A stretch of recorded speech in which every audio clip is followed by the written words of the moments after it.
ပထမဆုံးလို့ပြောရမှာပြောရမှာလူမမလုပ်ဘူးလေဘာမီကဲအခုဒီနေ့ရိုးပြမှာတော့ဆူရှီယိုမှာဘာမီစတိုင်လေးပေါ့မြန်မာစတိုင်လေးရိုးပြမှာဖြစ်ပါတယ်။ဒါနဲ့ရိုးမှာလည်းဗျ။ပေါင်ပစ္စည်းကတော့ခင်းကြီးဒီပါမယ်။ရေပဲပါမယ်။လက်ဖက်ပါမယ်။သခွားသီးပါမယ်။မယောနီလေးပါပါမယ်။ That's it နော်။ကဲအောင်ပဲပြီးရင်စားကြမယ်မိတ်တွေပေးပါမယ်။ Okay ခပ်ပြီရပါ။ရတယ်မရနဲ့လေဆက်ရတယ်လေလက်သက်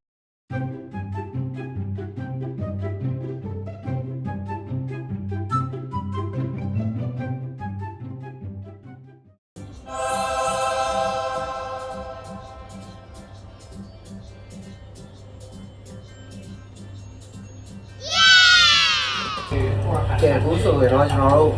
ပထမဆုံးလို့ပြောရမှာ ပြောရမှာ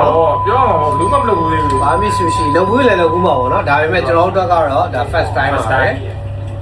ဘာမီဆူရှီထဲမှာကောမာရဲ့ဟွာရဲ့တိုမာတိုရဲ့လက်ဖက်လေးရဲ့မယောနီနန်းငယ်နော်စပြီးတော့ပဲဂျန်လေးပြူတာအဲ့ဒါဖိုင်းနေမယ်တော့ဝါဆာဘီကြိုက်တဲ့အတွက်ကြောင့်ဝါဆာဘီလေးနည်းနည်းလေးပြင်ပါမယ်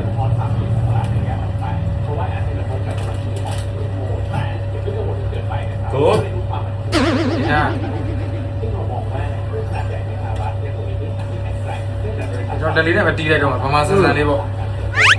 သူ့ရဲ့နေထားလေးကလိုလေးဟာနေသားလေးကမွေဖားလေးပါဒီတော့ဝါမယ်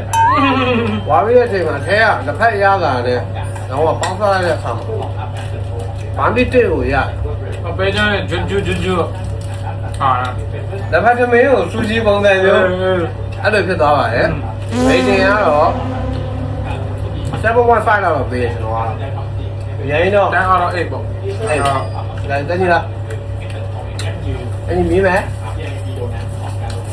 ဒီဟာကိုခေါ်တဲ့စားရပိုကောင်းတယ်မယောနီတို့ကိုနာစီဆော့နေတာနော်တိုင်းဆော့လိုက်ကြတော့တိတ်တော့မလားဆောင်းတော့တင်မလားဝါဆာဘီကြောင်းလေအဝိုင်းကောင်းမြန်မာရတာညမရတာပါရတာကဲအားလုံးပဲเนาะအိမ်မှာ live လုပ်စားကြည့်လို့ရပါတယ်ဘိုင်နောက်ဗီဒီယိုမှာပြန်တွေ့ပါမယ် ဘိုင် Let's go